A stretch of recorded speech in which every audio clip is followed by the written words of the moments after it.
زندگی بناموسو چیکار میکنی؟ تو در پیش پای این میرفتی؟ تو این خودش کی؟ یک تاکسیچه خیز شرمنده کردی همه این صدقه نون و نمکی دودگیش صدقه کلان کردگیش صدقه با تو یه شرمنده کردی منه تو در پیش همین یک عروبا کش تو برای شرمنده که این صدقه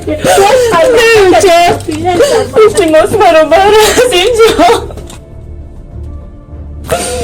من پشیمانم من خطا کردم من گپی مادرم گوش کردم او در اینجا مرا عذاب میدید حتی نانی دودش را به من ند میدید